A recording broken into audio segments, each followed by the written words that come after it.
la parte técnica, Ujú, el porcentaje de importancia y de peso dentro de una operativa rentable a largo plazo es mínimo. ujú, Lo que pesa es la gestión del riesgo. ujú. Muchas veces yo te podría decir que tirando la moneda, si sabes gestionar el riesgo, eres rentable. Ya. En cambio, siendo muy, muy técnico, pero una gestión de riesgo pésima, no será rentable.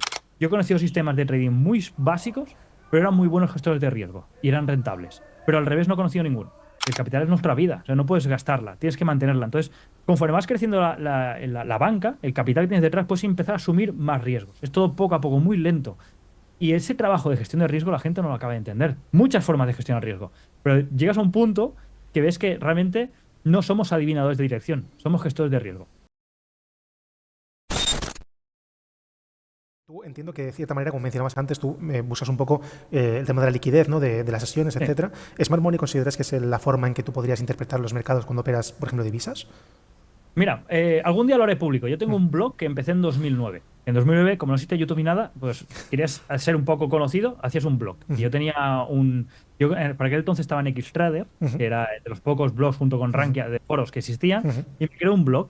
Y en aquel blog empecé a comentar un poco mi día a día. Y en aquella época yo ya trabajaba las zonas operativas, lo que hoy se conoce como order blocks, las zonas pivote, como hoy se conocen más las zonas de imbalance. Entonces te das cuenta que todo esto ya ha existido hace mucho tiempo. Lo único que se ha ido cambiando de nombre, o vino, por ejemplo, en el caso de ICT, una persona con un sistema muy trabajado, con nombres muy consolidados, y presentó todo esto que nosotros íbamos operando sin saber lo que eran, pero lo trabajamos así, le puso nombres, apellidos y dejó todo muy, muy parametrizado. Y lo que se conoce por Smart Money era el Price Action, o sea, ha tenido muchos nombres.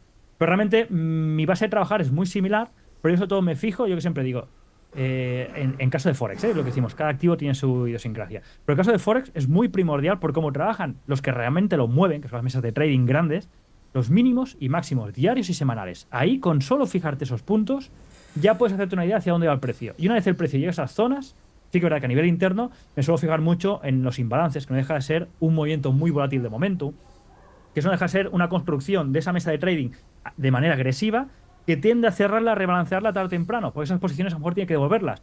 Yo lo que hacía en la mesa de trading es cuando iniciamos a lo mejor un miércoles, lo primero que hacía es qué posiciones, qué encargos me han quedado pendientes del martes.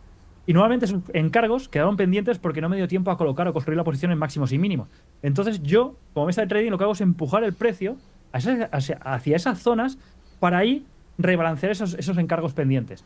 ¿Qué pasa? Cuando llego a esos puntos, creo tal desbalanceo en la posición de mercado en profundidad que creo movimientos muy volátiles. ¿Qué pasa? Que dejo a deber a otra mesa de trading esas posiciones. Por eso el precio suele volver a esas zonas y reacciona. Entonces lo que ahora se conoce por esos nombres tiene ese sentido por cómo trabajan las mesas de trading. Entonces yo me fijaba en esos niveles que ahora se conoce como imbalances, como ujú. order block, pero bueno, más o menos todo siempre ha sido lo mismo, ir cambiando de nombres. Y aquí 10 años pues se llamarán de otra Sí, sí, forma. sí, total. Pero el precio realmente es muy sencillo. Tú te fijas en los mínimos y máximos diarios y semanales, ya tienes más o menos la dirección que puede encarar esa semana ese precio. Y a partir de ahí, trabajarlo según qué puntos tú consideres a nivel de tu gestión, por construir oposición, o entrar, o qué zonas tengo que evitar por cómo están construidos, por esa ineficiencia, ese imbalance, esas alteraciones, esa forma de desdibujar el gráfico que dejan estos grandes movimientos, que es realmente los que te marcan la dirección del precio, del dinero, o a veces es como las noticias, aprovechan las noticias para realizar ese movimiento mucho más rápido. Y dices, Ujú. hostia, es que ha ido hasta el PIB y ha vuelto. Y te fijas, son mínimos máximos diarios semanales. O sea, la forma de trabajar es muy similar. Lo único que la forma de Smart Money, el Price Action, o sea, tiene muchos nombres, pero para que entienda la gente que realmente lo que se busca aquí son rebalanceos de posiciones grandes. Y esas posiciones grandes siempre van a buscar mínimos máximos y por el camino dejan esas huellas que lo que dejan son ineficiencias por la falta de contrapartida que tarde o temprano vuelven a cerrarlas. O sea, con esa profundidad de objetivo trabaja esta gente. Qué bueno. ¿Y crees que en este caso se puede cuantificar todo esto? Es decir, ¿crees que es algo más discrecional? Es decir, que tu tipo de operativa o el tipo de operativa de estas características es más una cuestión de interpretar, como tú dices, en tiempo real lo que está ocurriendo y tomar acción? ¿O o sea, es decir, más parecido quizás a lo que hace un day trader a nivel de small caps, que tampoco tiene una estructura cuantificable? ¿O es algo que crees que se puede llevar a datos, a tomar decisiones muy rígidas? ¿Qué piensas?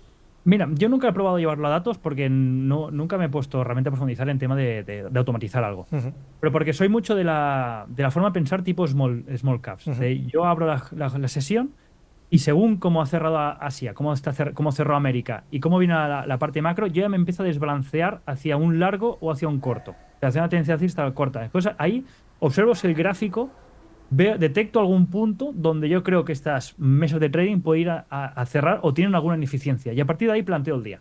Claro, esto parametrizarlo Ya. realmente no sé cómo se puede hacer. Porque Ujú. realmente yo muchas veces veo el gráfico y ya detecto zonas donde creo yo que el precio debería tarde o temprano tener que ir a cerrar o tener que ir a tocar. No sé si pues, se podría hacer. Sí que son cosas que pueden ser muy cerradas, pero hay ese punto como que te da el feeling de decir, vale, por la forma de cómo está dibujando, o por cómo está viendo el dato macro, o por cómo vimos las elecciones ayer en Francia, o por cómo está el euro. Yo llevo tiempo diciendo que el euro está más caro de lo que tocaría por todo el evento macro. Y ciertas roturas comparando con el de XY, no sé, yo en mi caso creo que son demasiados parámetros como para llegarlos a ponerlos encima de la mesa y que sea todo A, B y C. Ujú. No digo que no sea posible, pero creo que en mi caso de encararlo lo vería muy difícil. Ya, te entiendo. Es que a mí sobre todo lo que veo es, no sé si piensas lo mismo, pero hay como una especie de narrativa alrededor, porque yo te escucho a ti, entonces digo, sí, sí, esto tiene sentido, a tope, o sea, a mí cualquier persona que me diga esto, digo, a tope, o sea, me parece genial, pero me encuentro con muchas veces que hay una especie de narrativa muy dogmática alrededor, siempre pasa lo mismo, no solo ha ocurrido con Smart Money, sino ha ocurrido con otro tipo de metodologías, pero en el momento en que todo el mundo que entra en el mercado se encuentra con esto, entonces empiezan a aplicar ciertos conceptos que no entienden, que no saben realmente cuáles son, qué es lo que hay detrás de ese tipo de decisiones, lo llevan solo a la parte superficial, que puede ser lo más técnico posible, y lo toman como si fuese eso, un dogma, ¿no? Que es inamovible y que significa que eso es así, etcétera, etcétera. Y me he encontrado con mucha gente que busca eso, el santo grial dentro de este tipo de metodologías, en lugar de trabajar realmente lo que hay detrás de este tipo de decisiones. ¿Tú cómo ves que esto ha ocurrido? Es decir, ¿has visto que últimamente el tema del Smart Money o de todo el método de ICT está creando una especie de, entiende que no quiero decir esto porque la gente se enfada, pero de secta, por así decirlo, de movimiento o conglomerado de toma de decisiones que es un poco rara? O igual es mi perspectiva, de verdad, ¿eh? No, no, ocurre y encima te lo refuerzo, te lo acompaño diciendo que la parte técnica, el porcentaje de importancia y de peso dentro de una operativa rentable a largo plazo es mínimo. Lo que pesa es la gestión del riesgo. Muchas veces yo te podría decir que tirando una moneda, si sabes gestionar el riesgo, eres rentable. Ya. En cambio, siendo muy, muy técnico, pero una gestión de riesgo pésima, no será rentable. Yo he conocido sistemas de trading muy básicos, pero eran muy buenos gestores de riesgo y eran rentables. Pero al revés no he conocido ninguno. O sea, que realmente sea una Total. máquina técnicamente, pero la gestionar riesgo son bastante malos. Esto nos lleva a decir que, claro, cuando alguien entra en este sector, siempre se empieza por la Champions, que es el trading, cuando habría que empezar por la parte de abajo, Ya. que es la parte de conocimiento, formación, un poco de macro, un poco de gestión de carteras. Aparte, venga, empieza por la parte pasiva, después pasas a salir algo de activo, empiezas a repartir, y después ves que la parte última, última, última es la más agresiva, que es la del trading, y la gente entra por la Champions. Porque es verdad que parece mucho más bonito saber que con poco tiempo ya puedes sacar ese sueldo. Y esto Total.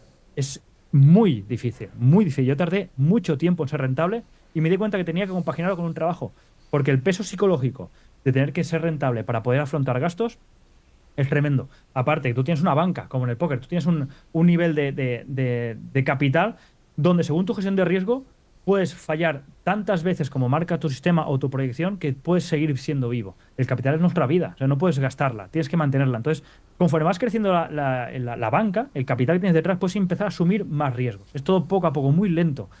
Y ese trabajo de gestión de riesgo la gente no lo acaba de entender. Va directamente a la ejecución. Sí. Ejecución, ejecución. Y yo a veces he hecho prueba con compañeros, decir, oye, que alcista bajista, dímelo, me da igual, pero vamos a trabajar la gestión del riesgo. Y muchas veces trabajas con congelaciones, con construcción, con muchas formas de gestionar riesgo. Pero llegas a un punto que ves que realmente no somos adivinadores de dirección, somos gestores de riesgo. Qué Porque bueno. adivinando la dirección somos muy malos. Yo me considero eso muy malo adivinando la dirección. A veces acierto, a veces no. Claro. Es gestionando el riesgo. Donde me considero que tengo más habilidad. Y si realmente tuviera que dar una recomendación, diría, aprende a tener un concepto, a qué trabajar, a qué buscar, para darle un sentido a tu trabajo diario, pero a partir de ahí, céntrate en cómo gestionar el riesgo, porque las mayores catástrofes vienen por ahí. Si aprendes eso, tienes mucho ganado.